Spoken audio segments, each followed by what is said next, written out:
Speaking of snow, did you guys get any snow today? Well, when Callie told me that it was snowing, I looked outside the door and I could see it falling. I didn't wasn't wasn't enough to for it to stick on the ground yet. I haven't checked it Mm-hmm. since though. We've got like maybe half an inch. That's not bad. That's not terrible. I went out there and cleaned off my car before everybody went to bed, so hopefully in the morning it's not bad so I can go to work. Mm. I don't feel like taking an hour and a half to go 10 miles. I agreed. I just don't want to wake up with a surprise. Ah, man. I just realized after everything yesterday, we didn't finish the Gundams. It's all right. We got plenty of time. We just got back so late because we got done with like the wine tasting and we went out to dinner afterwards, and then we picked up the kids. That still sounds weird to say. We picked up the girls, and we went to one of those drive-through light shows, like the Christmas lights where you turn on the station for the music and then you drive through and it's all Christmas lights everywhere. That's cute. Yeah. So we went right after we picked them up and did that, and then we got back at like 9 o'clock, and then everybody was exhausted, tired. It's all right. I think for us, we had to go to Boston because my fraternity was having their 20th anniversary. That's right, you told me. How was it? It was good. It was nice seeing a lot of people that I haven't seen in years. I'm like, holy crap. Mm-hmm. And it also makes me feel old seeing some of the new guys that are in. I'm like, oh shit. How long's it been since you got out? Since you've done your time? God. UMass Dartmouth, the campus looks like a jail. Oh, jeez. It's an all cement campus. That's what it was associated with at that point. You go and hang out in the yard? So I think, holy shit, how long has it been since I've been to UMass? I went to UMass for like 2-3 years before I switched to BCC. So yeah, about 10 years now. So yeah, Did you have fun? Oh yeah, nice catching up with people. Definitely confirmed that I hate Boston traffic. Not gonna lie. Oh yeah, it's so fucking bad. Sense to me, the way some of the parking lots work make no sense to me. If it was built on a grid system, it'd be better than what it is. I don't get the reasoning as to why they set that up that way. I know there must have been a rhyme or reason way back when, but Yeah. what annoyed me the most was we got there like a half hour early, so and we found a parking space literally in a block walking distance from the bar that we were having the party at. I nabbed the spot. The meter thought it was going to be like downtown over here, where you max out. Weekends are free. When it runs out, you can reload it. No, max it out. No. You cannot reload it if you want. If you have to leave the spot and find another spot in another block. Wow. When I There's some places where meters are free on the weekend too. where we were. That sucks. But then again, it was like it was maybe like a couple of blocks down from the garden, so that might have something to do with that. Yeah, gotta make their money. As soon as I pulled out of that spot and was able to pull into the parking lot, I was like, screw it. $60 to park, but at least it was for the freaking day. Ugh. Yeah. Have to worry about it. It was cool seeing my name on the charter. I think what else? But yeah, by the time we got back and everything was done, I think we got back here around 7:30, 8 o'clock, and was at my parents' house for like an hour or so.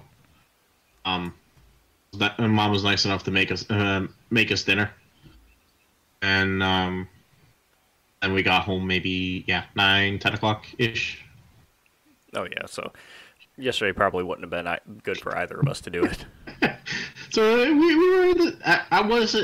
I wasn't too upset. If you get Yeah. Fun time. You did the thing with the girls and the wine tasting. How was the wine tasting? It was cute. It was a really small I don't even know what you would call it. Like, it was a small shack where there was seats set up inside where you can sit in there and like drink wine and do whatever inside. And then they have a building outside where they're actually making the wine. And then out back are those plastic pop-up igloos. Okay. And they're all heated and they have a humidifier in there. And we just hung out for like an hour and a half. We got to pick 4 different types to try and sat there listening to Christmas music, shot the shit. They brought out chocolates and the charcuterie board and all that stuff. Got to try a bunch of different things. It was nice. Oh, that sounds pretty cool. Get to relax, do your thing. Yeah. A lot of the wines tasted pretty good. I am not a connoisseur. I don't know shit about wine, but I've discovered that I like reds. It's about as much as I can tell. Oh, yeah, that sounds about right. That would make sense. My favorite one was a Syrah. I've never heard of a Syrah. Okay. No. I just discovered the word. I don't drink a lot, so this is all new to me. Same. I usually go with whatever. If I get wine at like Olive Garden or something like that, I usually go with whatever they suggest. I just know I like red wines more than the white wines. Yeah. Ooh, a 74. Nice year. Got an oaky after finish. See, I don't know shit. A taste of wine and alcohol. It tastes nice to me, and I feel buzzed. I'm good. There you go. That's about all you need to know. I'm a whiskey person. What do you expect? You and me both. I don't even drink beer that often. Like for my graduation party, that was the most that I drank for a while, and even then, that was only like 2 that I had. I don't like drinking. Agreed. It just makes me feel like shit. It depends on what I'm drinking. If it's A whiskey will do it to you. I actually feel good after drinking whiskey. If it's Southern Comfort, lately I've been drinking Screwball, Crown, or Crown is my go-to. Jack can kind of do it, but well, that might. Gentleman Jack is probably better than regular Jack, in my opinion. I haven't tried Gentleman Jack yet. I'll give that one a shot. I prefer more. I think they have a honey one too. It's not bad. No, before we cut off, I was basically just saying I had to basically for turning me on to Crown Apple for your wedding. That's not bad. My go-to was always Crown and Coke, and then I gave up pop. So yeah, Downgraded to diet every so often. baby steps. I don't drink Coke that often. I was maybe like once in a great while. I was gonna say something and I forgot, so I guess it wasn't important. Do we want to intro the show now that it was about a half an hour in since we were talking? Are you serious? Yeah, since I hit record. Chewing the shit for that long? Okay. Yeah. Hi, it's the Ramble Pack Podcast. We didn't introduce ourselves last time No. either. We just said it was this, and then we laughed and kept going. So I'm Yeah, Adam. Mike. If we don't introduce ourselves, Are you go to sure? a different episode. You'll find out who we are. And I don't even think we plugged our social medias last time either, so I got to remember to do that at the end of this. We're on everything. We're on Facebook. We're on Twitter. We're on Spotify. Well, if you're listening Instagram, on yeah. Facebook, Apple Podcast, Google. We're global, baby. All right. I told you this, but I'm going to reiterate it again. I think we need to start with that one story. Yeah. I would like to. It's not even like you can say he doesn't learn, because obviously this happened all before he got arrested the first time. Yeah, I feel like it's a continuation of that, but like reading this story and then knowing what happened before, you kind of see it coming afterwards. Pretty much. It's just like after the second strike, I'm thinking. Okay, we're just alluding. We're alluding to it. Why don't you start with what it is, and then we'll keep talking about it. Well, if basically the guy we talked about last time, the creator of Sonic, Yuji Naka, arrested again. This time for investing in what the hell's the name of the company? It was the developer for the Final Fantasy mobile game, First Soldier, and that would definitely bit him in the ass whether he started trading or not, because that stock went down big time. Well, was it not insider trading again? I admittedly didn't read everything. I just pulled the Kotaku article and saw that he was arrested again and skimmed through it. I want to say the gist of it, if I'm remembering it correctly, it was insider trading again. He bought the stock before the announcement was made. Mm-hmm. This one is for A-Team Entertainment.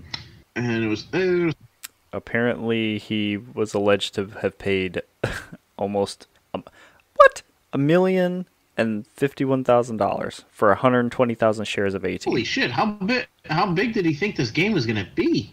I don't know, but I guess you're working with Square Enix, so of course like that's a pretty good bet. But don't be stupid. Yeah, it's like I can see it being popular, but at the same time, I don't think they were that popular. Mobile games are hard to get into to begin with, and Square's not really known for their mobile games. No, but it's the name. Like, when that game was announced, everybody kind of was like, what the fuck is this? But still interested in it. So it was a safe bet, but no, don't do insider trading. It gets you in trouble. As you can see, you got hit twice for doing the same shit. Pretty much. And watch, we're going to find out. He did the same thing with the next Kingdom Hearts title, Missing Link. That'd be something. I'm waiting. Wait till next week. Or, well, this week, I should say. Watch. We'll hear another thing come Wednesday. Like, dude, just if he gets arrested again for another situation, just better come clean and say, listen, these are all the things I've invested in. I'm just going. Is this going to be one of those 3 strikes and you're out deal? You should probably come clean now, to be honest, but what more does he have to lose at this point? I don't know. It's like I say, you play stupid games. There we go, I can't talk again. You play stupid games, you win stupid prizes. And he won the biggest of the stupid. Biggest of the stupid. What surprised me most about that article was because I tried the game when it first came out, right? Yep. It gave me the same kind of feel that the Diablo mobile game did. It was kind of hard to control because it was a mobile game. But I'm surprised that it shut down a year. They shut it down a year and a half later. I still have it on my phone. It's probably just no one playing it. I'm sure they had a huge influx of people playing it at first when it came out, but after that, it was alright. It's just not a big thing. I'm sure it wasn't like a big, or at least in my area, there wasn't a big following because that's the issue with the game. I think they missed the boat on it. It just came. Battle royales were huge, and that's basically what the game was. And then you're fighting a losing battle on that front, and then plus it's a mobile title. You're kind of hitting yourself twice. It's pulling the people you face against in the battle royale. It's pulling it from your local pool. If you're in an area where that makes it even worse. So if you're in an area where not many people play, you're kind of fucked. So it's a good thing it's a free-to-play game. I mean, if they put AI people in it, it might give it some kind of life, but yeah, probably not enough people to support it. I want to say that was the issue that I had with Pokemon Go when it first came out. Even though, like, in the city part, there were... Well, that one you don't need people for it. No, but at the same time, like, where the population were, especially with the stops and stuff like that, I was living at my parents' house. You know where they are. They're, like, in the middle. It's still the city, but it's in the woods area, so there's no stops or anything like that. Right. Yep. That was our problem here, too. So you couldn't do shit from home. Whereas if you're in the city area, there were more people, and they catered more towards the populace. There's everything on there. On the mobile front, Vampire Survivors came to mobile. It's a free download. And they're finally putting out a paid DLC. Well, I say finally, but it feels really quick, because that game just came to Xbox October, and they're already making a paid DLC. Want to know how much it is? Whole $2. Breaking the bank. But I'm excited. I've got like half the achievements on the Xbox so far, and I'm still working on it. But they're adding, for only $2, they're adding a bunch of stuff. It's called Legacy of the Moonspell, and they've added a new large stage. Like, it's huge in all directions, because the free DLC they put out recently was just a bridge that you go left or right, and realistically you're only going right. This one, it's a gigantic stage.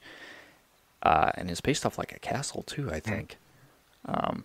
But besides that, they're adding 6 new songs, 8 new survivors, 13 new weapons, and a bunch of new monsters. And it's releasing on the 15th. So now they're vying for my love of The Witcher 3 and Vampire Survivors. So I don't know which one I'm going to play. There's going to be a lot of choices this holiday season. I'm going to be... And Destiny 2's new season just came out. It's only a week old now, so I'm like, what am I going to do? There's not enough time. As long as you're liking it, screw it. What the hell? I need more time. There's too much shit to play. More time? Get rid of sleep. I don't get enough as it is. I need sleep. Sleep is for the weak. Just furious. Go intravenous with the coffee. Jeez, might have to. Speaking of updates, so Mario Kart 8 got a free update. Lets you pick and choose the weapons for offline gameplay. Yeah, that kind of came out of nowhere because they've been putting out their booster pack DLCs. I don't know if you know about that. Like, it was announced at the not E3 thing, like their Nintendo showcase. They're putting out, I want to say 64 tracks from like all the old Mario Karts into this, like spread across a bunch of different booster packs. And they're only up to number 3 so far. And then in between this, they threw out this episode. They threw out this update. But yeah, I guess in offline races and certain online ones, you can predetermine what items are in the boxes. And I've seen a lot of videos floating around about just blue shells. That's it, in races. So of course you see someone getting hit with like 6 at a time. Oh shit. That's insult to injury right there. Fuck. It looks fun, What I though. do is straight Probably get frustrated. races with just bullet bills and see what happens. That would be funny. A lot of people were excited at the fact that you can turn off coins, too, because I get that it's like a shitty item to pick up, but if you're in first place, what are your options? Right. What I think they need to do is do the... I don't remember what it's called. I think it's the... No, I'm not even going to take a guess because I don't remember. It's how Mario Kart 8's the title of it is the 8 is like an infinity symbol, and that's an item in the game where it gives you like one of every item basically. Turn that item on and bananas only, and then just do the entire race with just bananas. Jesus. That'd be fun. Chaos. Because then you get like 8 or 10 bananas at a time. You just start chucking them. Oh, listen. So I want you to tell me if you know anything about Crisis Core, because they're the remake for Final Fantasy VII. What was it called out before? Crisis Core Final Fantasy VII Reunion. Okay, so the remake just came out, or it's coming out. No, it did. It's coming out on the 13th. Some of the reviews are in already, I guess. It's sitting at a 79 average. I don't know jack shit about it, so maybe you can tell me. Yeah. Brief overview. It's supposed to be the story of Zack, right? And what happened before the events of 7. See, this is all new to me too, because I didn't know that there was something before that. I just knew from 7, Cloud had like memories that weren't his, and he thinks that he's this person, but he's not, or something like that. Right, exactly. Jesus Christ, I'm a bad fan. I'm having a hard time remembering the exact storyline here. Ooh, Yeah, he gets his mixed in with Zack's and stuff like that. But Crisis Core basically expands that. It lets people explore that of the game. So it's a literal prequel. Yeah, pretty much. Okay. It was cool. It was cool to play. I liked it. It was one of the main reasons why I got a PSP. Well, the original reason I got a PSP at the time was when by Sleep. Kingdom Hearts Birth by Sleep came out. I got that bundle pack immediately after I got Crisis Core. Of course. God damn it! You did it again. You brought up Kingdom Hearts. That's how I got it. But it's like every episode, it's just like, hey, Kingdom Hearts this. I got Kingdom Hearts that. I'm going to talk about that for a second. You always do it. Listen, 90% of Do it so well. I get a new system now. It's either for a new installment of Kingdom Hearts. Previously to Kingdom Hearts, it was because of Pokemon. Only reasons I would get a new console. Yeah, it was. I liked the flow of the game. It was pretty cool. It was a little weird finding out about the other characters. Not to spoil it too much if you plan on playing it. So trying to make sense of that was a little weird. Trying to think. from what I'm reading on the articles, it's supposedly one of the best remasters Square has done of their games. If that's the case, I'm Not a remaster, remake. remake. No. Remastering basically is just like upgrading the graphics and making it run better on newer systems. Remastering or remaking is taking the game and changing up how it plays and adding new stuff to it. It's basically they went the Final Fantasy VII route with it. Oh, I thought it was supposed to be a remaster. Okay. No, the combat in this is basically Final Fantasy VII's combat. The remake, I should say. Okay. Well, the first one, the first Crisis Core wasn't too far off from that system to begin with, so that's not bad. I really need to look at that then. Holy crap! Shame on me. You're good. I forgive you. No, but it was fun. It definitely makes me wanna try it.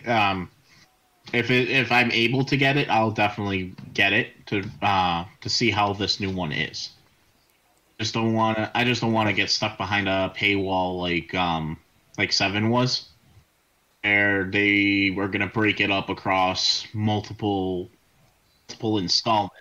I'm basically waiting for episodes. Pretty much, and where I'm kind of forced to get a PS5 to play the next installment. I'm like, yeah, no, I'm good. I love 7, but I don't love it much right now. I think Crisis Core is just its own standalone thing, so you don't have to worry Right, about that. exactly. If is it available for is it going to be available for the PS5? I mean PS4? Good question. I don't know. It's not something I looked into. You taking a peek? Basically. Crisis Core. While you are looking that up, I got a question for you. Some of the other stories from this week are kind of meaty. Do you want to go over the Game Awards and like some of the trailers first, and then talk about the heavier topics, or do you want to do that first and then finish off with the Game Awards? Well, we mentioned the Game Awards last time, so let's get that at least get that done this episode. Okay. The remake of the Crisis Core is on PS4, 5, Switch, Okay. and I mean, I guess that makes sense. It's on the Switch. Well, yeah, that makes sense too. I imagine it's not like a super heavy game. no, not at all. Because we also have to remember the original was on a PSP, so the graphics wasn't it was pretty enough for the smaller screen. So I'm assuming no, you're saying it's a remake, so they got to do everything from the ground up. Mm-hmm. Have to check that out. So before we get into the Game Awards, there's a couple other things that I wanted to run through. Since Fortnite's new season started, have you seen anything about it? Like screenshots or videos or anything? I've seen snippets. I know the new season is they're doing a collab with Hero Academia. I didn't even know that. I just know that they've got Doomslayer and Geralt from Witcher in there. Ooh. But in this new update, they made the switch from Unreal 4 to Unreal 5. And boy, does it look pretty. Man, I mean, besides Epic, like basically owning Unreal and having the know-how on using it, dude, there is such a big jump in graphical fidelity with that game. It looks so good. I don't even like Fortnite or playing it, but it's a pretty game now. I'm liking. That's what I'm liking about a lot of the trailers. I'm noticing that just the jump from Unreal 4 to Unreal 5, so much better. I'm definitely liking the way it's turning out. I can't wait to see other games utilize it and see what they can do. It's exciting. Let me pull. Do you know anything about Valorant or Riot? This Riot sound familiar. They make League of Legends. Oh, okay. Yep. Okay, so they have essentially a hero shooter called Valorant that's been out for a year, I believe. a year or two at this point. I want to say a year, probably longer. I just realized that they are suing NetEase over a quote-unquote clone of their game. Oh, Jesus.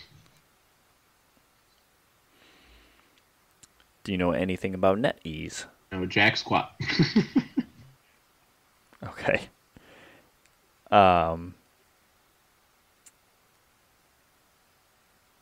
They're a publisher for the Chinese company Hyperfront. They do a lot of mobile shooters. So basically, this is from Polygon, just so you know, because I didn't do a lot of research. I just read through this. It's kind of crazy. The lawsuit itself varies a little bit from like each country, but because it's based on certain copyright laws and where it's being distributed. But Hyperfront, like Valorant, is a free-to-play shooter on mobile, which, or no, not mobile, on PC, and it just pits teams of 5 against each other like usual.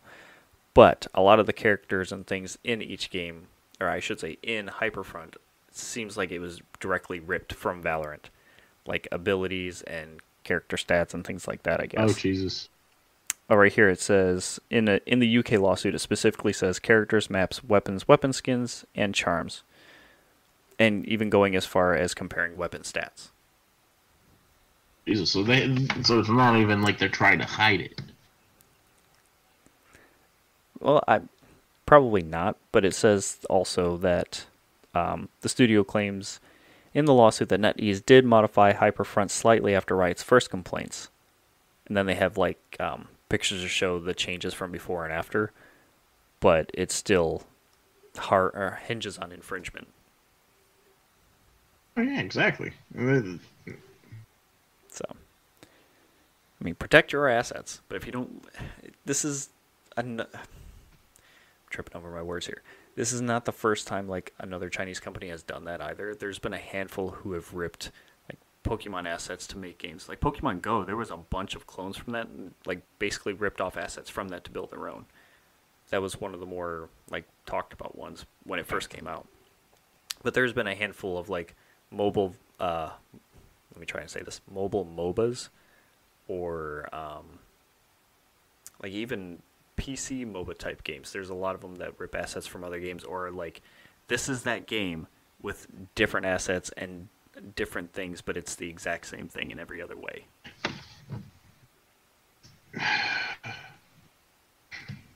Just like with this one, or at least my interpretation of this is they don't try to hide it at all. Like you see, Doesn't seem like you it. see the advertisements on the websites, and they all look the exact same thing. It's like minor tweaks or whatnot.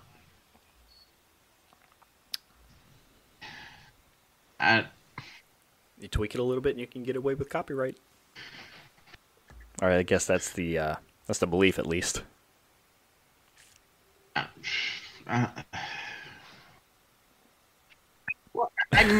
I'm torn as to how to say my opinion on this. Like, I agree that it's copyright infringement, but at some point, what is like where's the line? Look at main title games. They're not very different. So how are you okay with main title games that do basically the same shit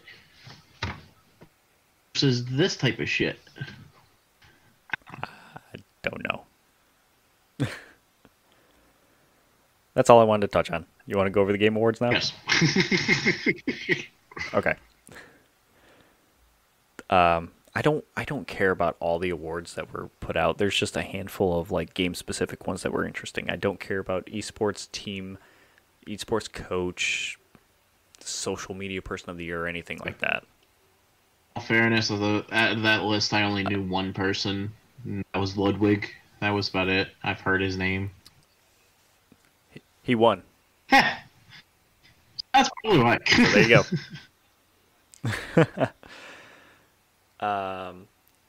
So you probably already read through it, but I'm gonna say if you didn't, who do you think won Game of the Year, or do you know the? Well, answer? I know now because now that you told me that was in bold.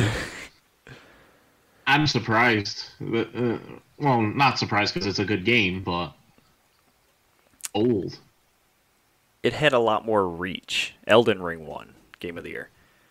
Between them and everybody else that were on the list, like the biggest ones were going to be A Plague Tale, Elden Ring, and God of War for sure. But Elden Ring just had the reach and the staying power, which is kind of crazy considering throughout that night, God of War took 6 awards. Yeah. I just find it crazy that like almost everything is just a repeat of everybody. God of War, Basically. Rings, Horizon. So yeah, best game direction was Elden Ring also, which is kind of surprising to me. I thought God of War was really going to win that one. Elden Ring's a solid game. Best narrative, God of War. No surprise. This one I thought was really cool, and I'm not surprised at this one, and I'm happy. Best art direction was Elden Ring as well. It's a very pretty game. Dude, the architecture design in that game alone is really something else. Just going around and checking out the different landscapes and castles that they built and swamps and forests and all that stuff, it's nuts. It was a great game. So I'm going to ask you sometimes, have you gone through the entire list? I've scrolled over it. Like some of them that I just like you didn't really care for some of the titles. I just like scrolled past it. Okay. So take a guess who won best score in music. Without looking. No, I'm just trying to see who the nominees were. A Plague Tale, Elden Ring, God of War, Metal Hellsinger, and Xenoblade Chronicles. I would have to say either Elden Ring or God of War. You gotta pick one. Right now. You gotta do it right now. The mic didn't pick it up. Say it again. God of War. Yes, you got it. Easy enough. All right, basically for the same ones. Best audio design. But this time we got Call of Duty, Elden Ring, God of War, Gran Turismo, and Horizon. We'll God of War again. Yes. Do you see a trend here? Ready? Best performance. We got 2 people from God of War in this one, so let's see if you can figure this one out. We've got Ashley Birch for playing Aloy in Horizon. Mm-hmm. We got Charlotte McBurney for a Plague Tale. Christopher Judge and Sonny Suljic from God of War. That's 2 people. And Manon Gage for Immortality. So who do you think won that one? I know none of these people, so I couldn't tell you. It's basically all the main people.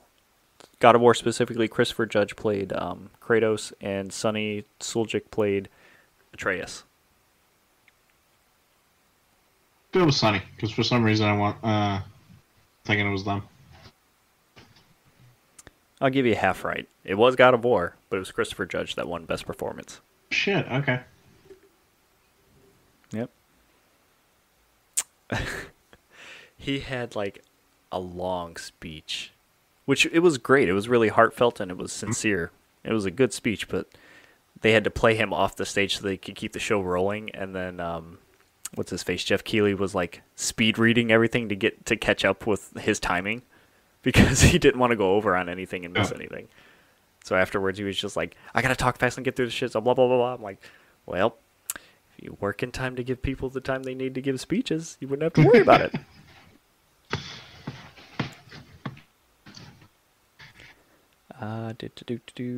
Oh, here's a fun one. Best ongoing game. Apex Legends, Destiny 2, Final Fantasy 14, Fortnite, or Genshin Impact. Oh my god! I would love to give love to Final Fantasy 14 because it was a fun game. For some reason, it's making me think it's Destiny 2. Is that your final answer? Yes. You need like the music and the lights coming down on you. I'm gonna say yes, but I'm gonna regret it. Destiny 2 is your final answer? You should have went with your gut. It was Final Fantasy 14. That I didn't loyal, but yes, Final Fantasy 14 was a fun game. Didn't get very far in the storyline, but it is a fun game. Do you play before or after they changed everything? I don't remember. I want to say it was in the last couple. Oh, you mean before they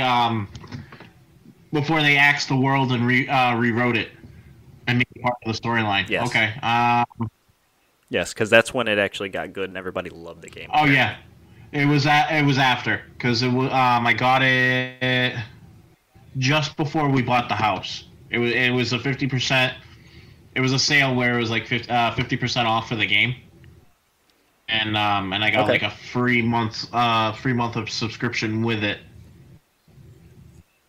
And I tried it out. I liked the game, but I didn't play often enough to justify continuing the monthly subscription.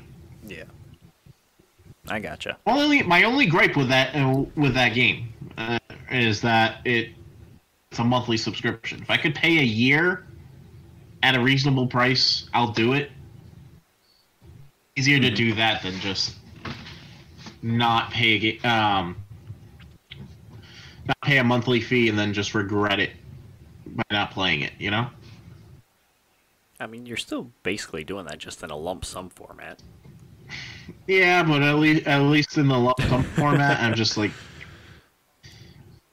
you don't have to worry about it month to month. Right, exactly. It's not like for some reason in my head, doing the month to month, if I don't play it to justify paying it the monthly, I'm like,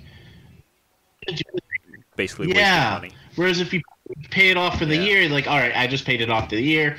Maybe this month I might not do play it long, but maybe the next month I'll play it extra, type of thing. Okay. All right. Best indie game. Do you remember us talking about Cult of the Lamb? I think so. Refresh me on what that one was. You're a lamb forming a cult? It's by Devolver Digital. I do not remember that one. All right, that's fine. And then we got Neon White, Sifu, Stray, and Tunic. Gotta give it to Tunic. Close. It was Stray. The game where you're a cat. Are you serious? I said I never played it, but it looks stupid.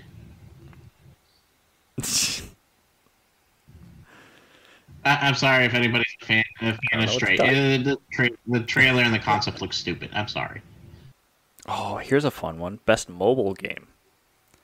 Apex Legends Mobile, Diablo Immortal, Genshin Impact, Marvel Snap, or Tower of Fantasy.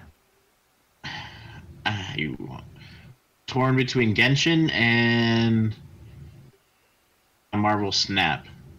Go with your gut. Genshin. Ooh, Marvel Snap got it. Serious? Didn't that just come out? Yeah. Yeah. Holy shit. Yep. Here's a cool one, too. Best community support. Apex Legends, Destiny 2, Final Fantasy 14, Fortnite, or No Man's Sky. Ooh.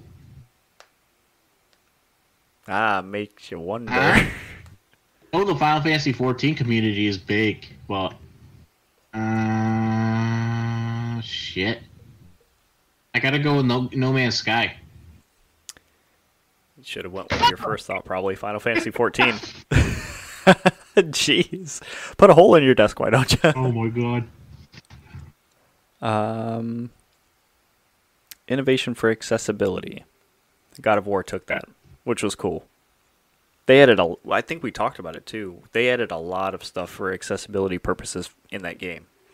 So, in my opinion, they deserve that. I bet you can guess this one. I was a little sad at what didn't win. Best action game. Bayonetta 3, Call of Duty Modern Warfare 2, which I would argue that's a shooter, not really an action game, but sure. Neon White, Sifu, or Teenage Mutant Ninja Turtle Shredder's Revenge. Which one do you think I wanted to win? It might be torn between Teenage Mutant Ninja Turtles and Bayonetta. You said you had Bayonetta there. For some it's got to go to Modern Warfare. Not because I think they deserve it, but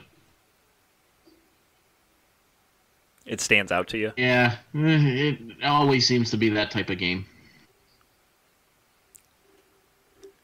Bayonetta 3 won. Freaking God. Yeah. Oh, sorry, wasn't your turtles? It's all good. That game was fun. I'm not surprised though. Bayonetta 3 is a pretty large game. I was gonna say I don't even have to read these, but I might. But just take a guess. Best action/adventure game. What do you think won? On the list. Just take a guess. What do you think it is, without even looking at the list? Based on the main 3 ones that are usually on every list. Say it again. Mike didn't pick God it up. of War. Yes. Easy.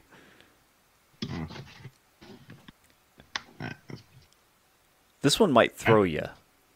Best role-playing game.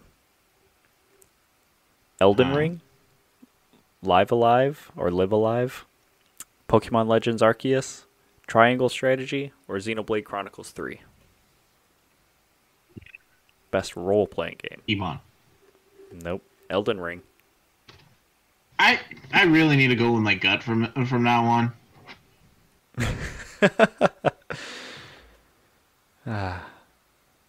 Oh, here's something me and Megan both got excited about. Best family game? Kirby and the Forgotten Land one. Hey! All of us love that here, and I know you played it for a minute, but it won, so I was like, yeah, that's cool. It's a cool game. I like it. The fact that that Amelia was excited about it. So I can see why it won. Yeah, I'm running through the rest of the list. Yeah, that's about it. It's all the exciting ones. There's a lot of pretty cool ass trailers and news that came out from the Game Awards, though. You're very pretty, especially a certain game. Yeah, It's making me want to get the PS5 sooner than later. Mm-hmm. Spit it out. What is it? Fantasy 16 looks so pretty. That game looks crazy. Yes, it does. And Here's a question for you. Based on that trailer, have you ever seen an actual chocobo death? no. So that's the first time time? I've ever seen a chocobo die. I don't think you kill a chocobo. Yeah, me too. I don't think so either. Were they ever like an enemy, or like is there an evil version of a chocobo? Because I am not well versed in Final Fantasy.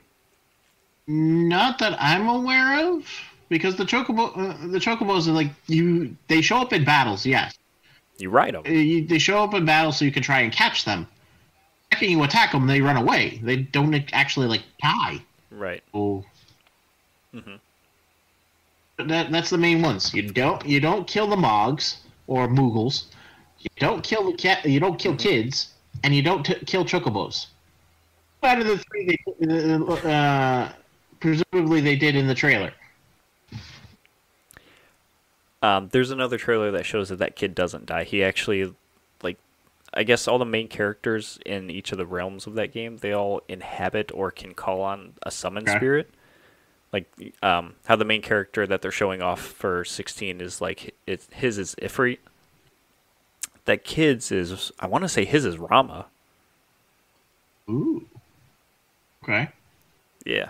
Because, like, that guy goes to kill him and, like, he goes into, like, whatever trance and then lightning starts coming down. So that kid's okay, but that chocobo ain't.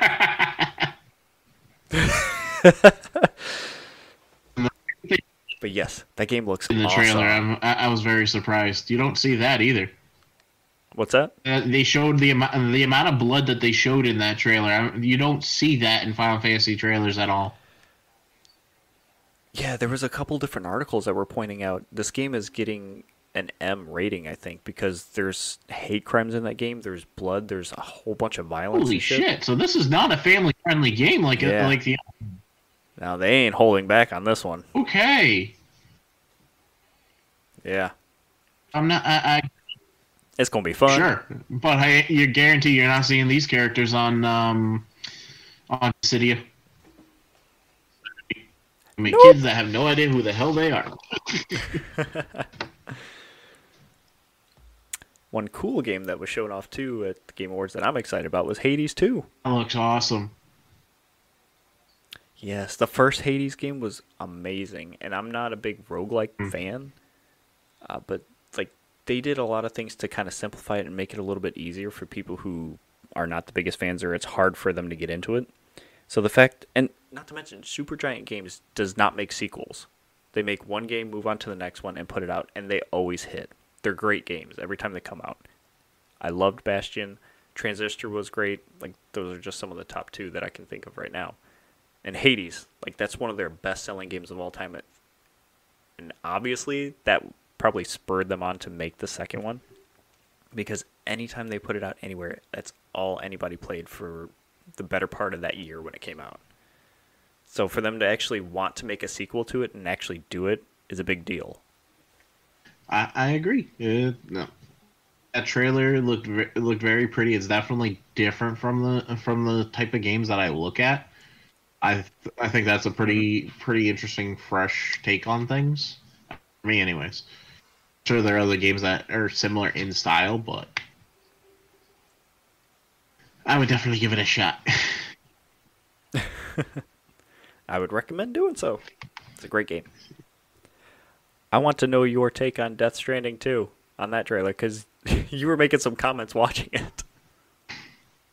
I'm going to preface this with I've never played the original game, so I don't. There's some of that. Neither have I. I'm assuming some of that stuff makes sense in the scope of the game, but I did a lot of reading on the story and the characters and I guess the world, and even the trailer didn't make sense to me, so I don't know. I'm like, first you see a kid die, or appear to have died, attack, and then a baby growing out of the lady's nose, and then it's materializing in a tube, and then the end. Well, the babies are called BBs, and they're in those containers to basically help you not die. Like it's a link between some other world. Like if you die, it's supposed to be able to keep you alive or bring you back or something like that. So, spoilers, I guess, for the trailer, even though they showed it, is the woman broke the baby out of the container and was raising it. Nobody ever did that in the first game. They were basically a utility, so the fact that she took it out and was raising it is like, ooh, what's going on now? Wait, that baby is her? No, that baby's not her. They use those things to survive, Okay. I guess. And you never see them outside of those containers. What the hell's with the tentacles at the end? I don't know, man. I don't know. Fucked up shit going on. Oh, we got another trailer for Cyberpunk's DLC, The Phantom Liberty. And you see who's going to be in it as the new character for it? Remember you telling me about it, and I am surprised. I know, but it's exciting. I'm sure. Idris Elba's playing a guy called Solomon Reed, and he's your main point of contact in that, or in the DLC.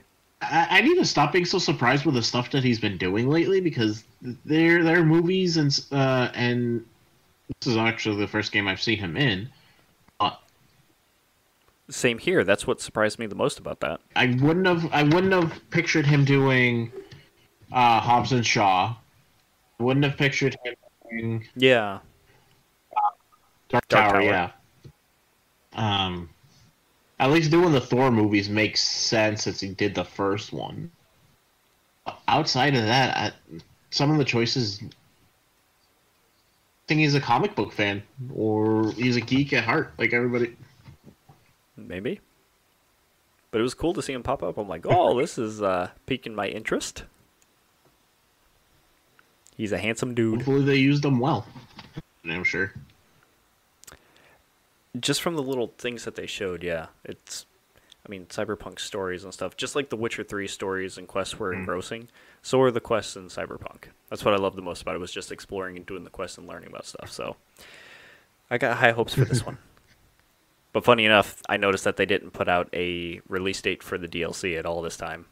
So they're probably just going to be quiet and work on it until they got it to a place where they like and then put it out. Smart move. Yeah. Considering how borked the launch was, yeah. Probably a better idea. Teaser, but we're not gonna screw the pooch this time. What I liked. Anything else? No, I was gonna say what I saw that looked really pretty was Tekken 8. Yes. We had The trailer alone was pretty cool, but it's so pretty. I just find it funny that a few podcasts ago we were talking about how they were alluding to it in video that they posted a while back, but they didn't actually say that it is. And now that we get this, I'm like, yeah. Oh man, I forgot to tell you too. Just before they were showing this, on Twitter they put out a video of Harada sitting in a chair, like the game director or maker of Tekken. He was, oh man, I can't remember what he was doing, but they were showing snippets of things here and there for Tekken, and there were some words that flashed by, and he's sitting in the chair and he goes, "Don't ask me for shit." And before he said shit, they cut to like Tekken 8 or Save the Date or whatever. I was like, yeah, that's good marketing. That is awesome. I gotta love when companies come out with that type of stuff. Any other trailer stand out to you? The Kevin Conroy for Suicide Squad. That was cool. The little in memoriam thing was cute. It was cool of them to do that during the Game Awards. And like I was saying, I feel like having Batman in that game would have been a surprise. But since he passed away, I feel like it's cool that they show that that's his basically final voice acting role for the game. Absolutely. As like a little tribute. And I think the fact that it's a good marketing ploy too. As I don't mean to like for it to sound bad. I give bad, yeah.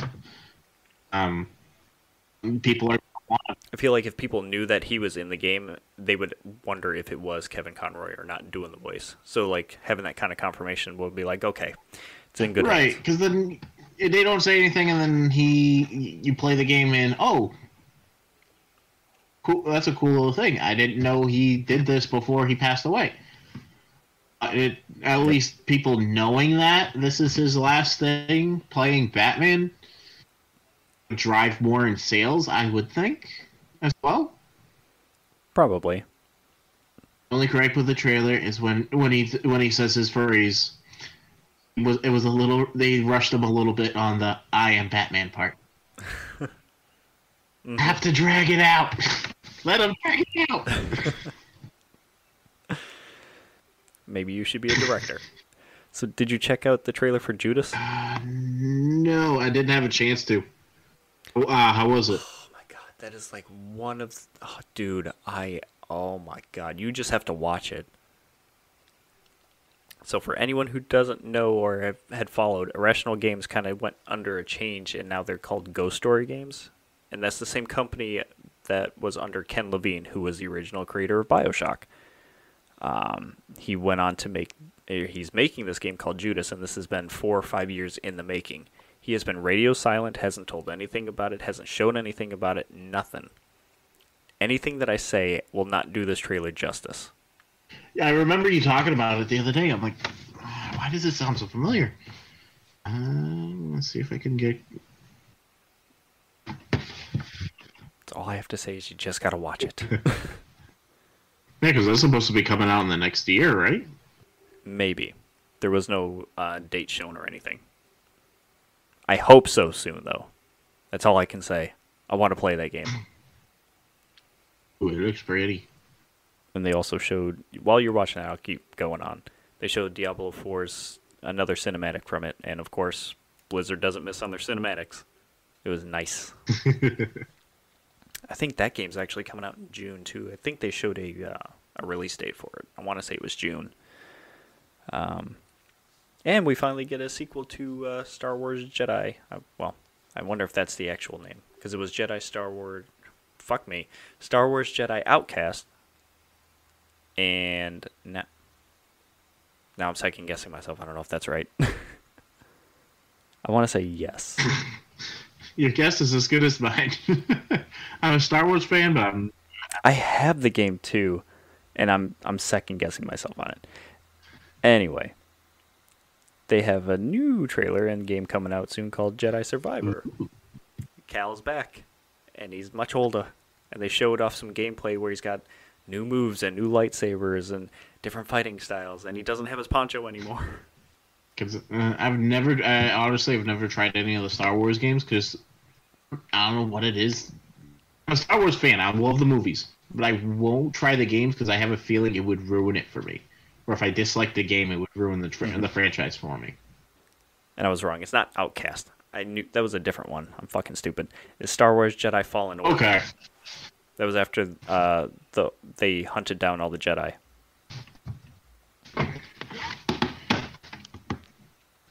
Makes sense. Okay. But that game, if you didn't know, was originally... I keep saying originally. It was owned by EA, like the title of it, and it was handed to the people who made Apex. Originally, the people who made Titanfall. And even stepping back further, they made Call of Duty before. Yeah, because they switched it. It switched over from EA because EA dropped the ball, didn't they? Well, this company is under EA, and they gave them the title and was like, here, make this game. And boy, did they make it. It was excellent. It's a Souls-like game, but it's light on that. But that's kind of like the style of the game. But Star Wars-y. It's really cool. So the fact that it's getting a sequel is hype. If there's an installment I should jump in on and not have to worry about it so much ruining Star Wars for me, probably be this one. No, not at all. It's an adjacent story. It's worth trying. I'll take your word for it. You haven't led me wrong yet. I like to think that I give good recommendations, but I realize that a lot of those are based on my own likes. So you saw the trailer for Judas just now? It's pretty. We didn't see a lot, but it is pretty. Yeah. And there's so much crazy shit going on that you just want to know more about it. Much, and yeah, it definitely looks like BioShock a lot. Right? That's what I thought too. As soon as like they showed the hand flipping open and her putting something in it and closing it, I'm like, is this a new BioShock game? And then they showed all the other stuff. I'm like, oh, that's why. Hopefully it's not too much like BioShock. No, you can't tell the difference. Mm-hmm. It's pretty. Yeah, I definitely want to try it. That's basically it, I guess, for the Game Awards. So, question for you is, where do you want to start with these other two? Or I guess other three? Yeah, other three. Yeah. Xbox seems to have a lot of news lately. Some good, some not so good. First one is let's go with the most surprising thing. Xbox making a deal with Nintendo for Call of Duty? Yeah. Did we? I don't remember if we mentioned this or not. I feel like it's an older story, but it just happened too.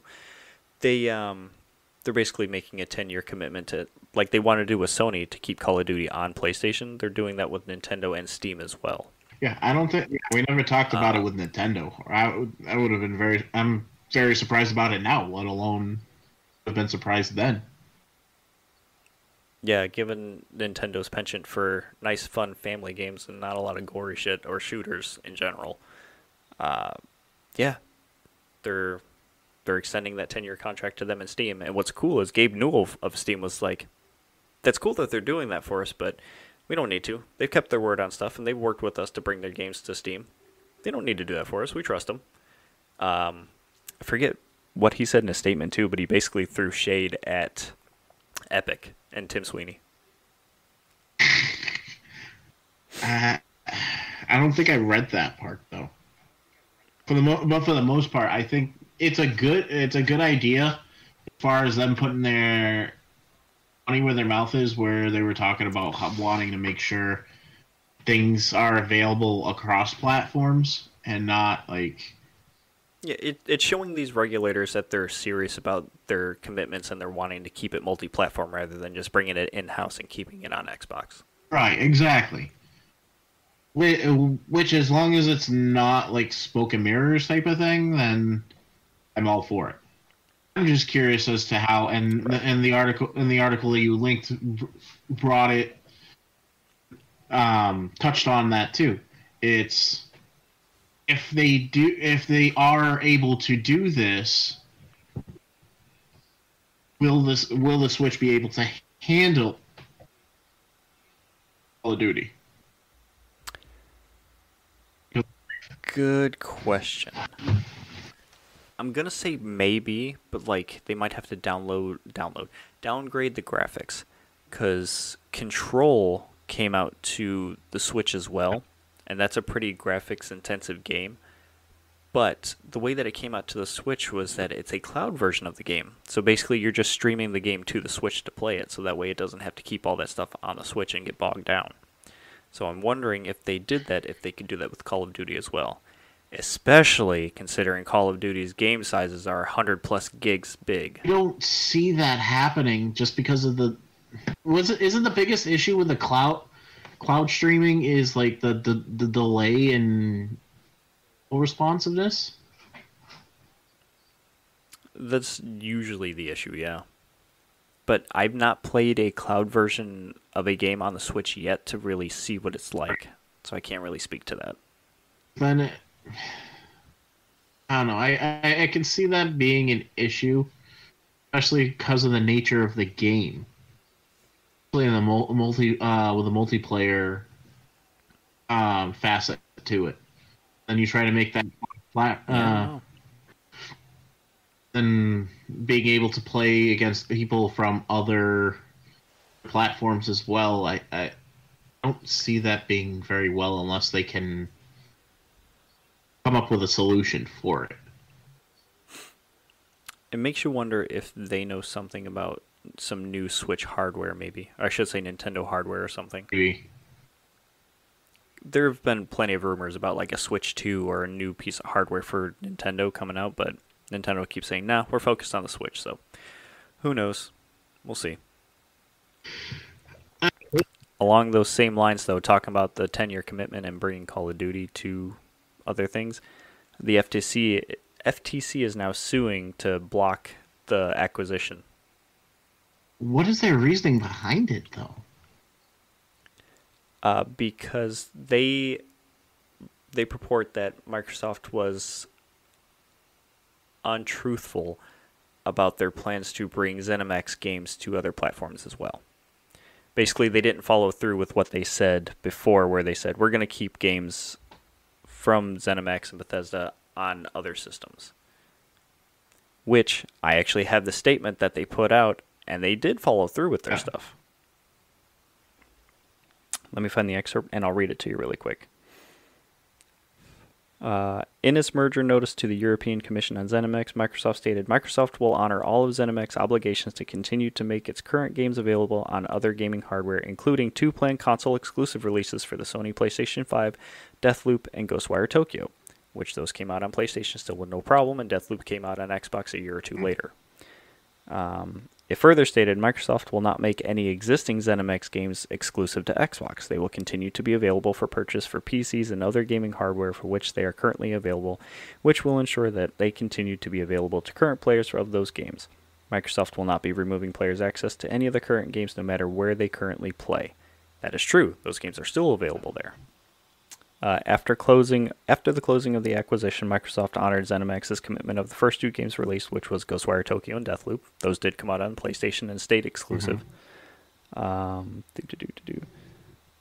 timed exclusives, I should say. They came out to Xbox afterwards.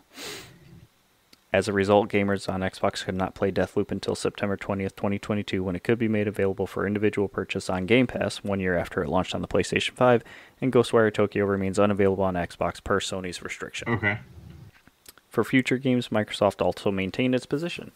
In its merger notice to the European Commission to ZeniMax, Microsoft stated future decisions on whether to distribute ZeniMax games for other consoles will be made on a case-by-case basis, taking into account player demand and sentiment.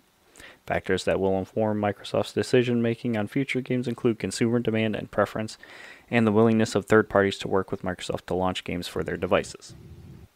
So they're not keeping them in-house and saying, no, you can't. It's based on who wants them and how. Right. I can trying to think of what the FTC. Them suing. No, I was going to say is I want to know what their line of thinking is at that point. If that's the case, that they're worried about it becoming a monopoly, and they're using this as an excuse. Also, following in Sony's footsteps, saying they're going to do this, despite Microsoft keeps saying no, we're not. Here's what we're actually trying to do with you, and working with them as much as they can. Even with this, it doesn't exactly stop. Sorry. No, I was going to say I could see the courts. The first, as soon as they hear it, they're going to be like, "This is a non-issue." Then we're going to throw this out. You have no grounds at that point. You would hope so, but it looks like if this acquisition happens, it's not going to be until 2024. Yeah. And even then, like, them suing doesn't necessarily stop it or negate it, and it hasn't slowed down anything either. I think they would have to file an injunction to actually have it stop, just like everything, pump the brakes and wait. But because they haven't, it's still going on, and it's going to continue to work on having them acquire them so long as everything else is square. Right. So we'll see. If anything, this just extends waiting. That's a lot of things lately. Yeah. That's a lot of talking. Let's see. Oh, here's something I was kind of surprised at, but I'm not. I'm kind of glad that Xbox did this. Apparently, they told developers that they can't charge for next-gen upgrades from their current-gen games as an alternative to Xbox's smart delivery. So basically what that means is Xbox has a thing on their systems that kind of up-res the graphics and make it better. And companies who make these upgrades for these games available will do it for free through their system, rather than having to make you pay for it. Companies have gotten around that by just making an entire new version of the game and then putting it out themselves, and then you have to buy that new version of the game. Looking at you, Rockstar, with GTA 5. That makes sense. I don't see... Do you think that you should pay for a next-gen upgrade from PS4 to PS5? Absolutely not. Especially if you bought the game right away. It's... How is it your fault? It goes back to what we were talking about. Granted, my example, or like buying the downloadable content on the PS3 and then having to rebuy it again on the PS4. It's older games. Why should I have to do that? I already purchased it. How is it my fault that the new system came out? Or when example, when Destiny allowed you could play your character either on the 3 or the 4 same time, and this progress would remain the same up until a certain date, and then they would segue. You had to make the decision to port it over. They charge you extra for it. You just let you do it. That makes sense. It's not your fault that's what was happening. Yep. So companies just got around that by putting it all on one version of the game and saying, "Well, here's the new version of it for the next gen consoles," and was like, "You want it? You buy it here." Now, a lot of those you can port the stuff over from the previous version to that one. It just wouldn't have like the new fancy graphics and stuff. I don't know if there's really much more we can say about it. shady shit if you're charging people for the same shit. I mean, it's their way to get around it to make more money. Like I said, GTA 5 is the prime example. They don't make enough from microtransactions. Oh, they make money hand over fist with those things. Anyway. So did you read up on the Days Gone director and his statements? Oh, what was going on with him? So the director, do you remember the game? I think I talked to you when we were building the Gundams the other day. The game Days Gone, the one with the freakers and the biker dude. Yeah, where he was where he was blaming woke culture for how bad the game was received, and the company he actually worked for turned around and said, "Hey, we're not supporting any of his statements. He's wrong." Yeah. So he came out and was complaining that the game didn't sell well and didn't hit its marks that he was expecting it to because of quote-unquote woke reviewers, like you were saying, and tech issues. Which there were tech issues, and the game was delayed multiple times while they were working on them in general. And I think there was still some even when the game came out. But that was him bitching and complaining about it. But at least the studio came out and made a statement saying, yeah, he might think that, but we don't. We're proud of our product, and fuck you. Pretty much. I'm like, screw it. Own up to it. If the game didn't do well, it didn't do well. Yeah, and... Okay. Go ahead. No, I was gonna say at this point I'm kind of tired of the excuse woke culture or people being snowflakes and shit like that. I'm like, listen, shut the fuck up. People yeah, it's tiring to hear, but you like it, you like it. You don't, you don't. Get over it. Sake. I don't remember if this is the same guy or the other one that was making the game with him too. They bemoaned the game's sales too at the start, saying that it sold so well and they didn't get money to make a sequel for whatever reason. Like they were complaining about it. It was like, we sold like 5 million units or something like that, and they were looking at the wrong numbers. So they got all their information wrong. Oh, Jesus.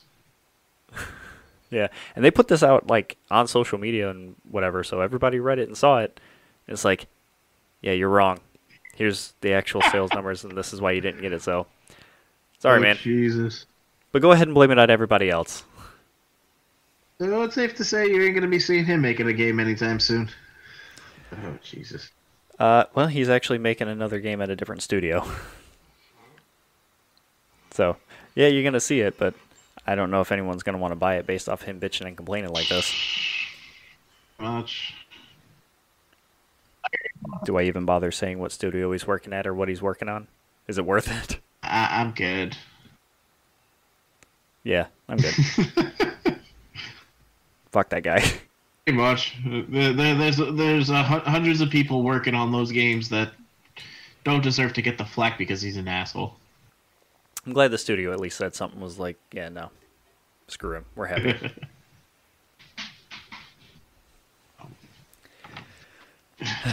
All right, before we have any more tech issues, you want to say bye? Yes, let's cut it. Before it's just me talking to the void again like we had before. Jesus. Yes. Good night, everybody. Wait, I'm not going to forget this time. We got to plug the socials. So we're on Twitter at RamblePackPod. Instagram, same thing, I believe. RamblePackPod. Or maybe it's RamblePack Podcast. I think RamblePack Podcast is Instagram. RamblePack is Twitter. We have a Facebook page, too, for the podcast. Just search RamblePack Podcast. And obviously, if you're listening to us, you're on your listening platform of choice. Spotify, Apple, Google, all that fun stuff. Until next time. You guys later. Okay, say goodnight, Mike. Night, Mike.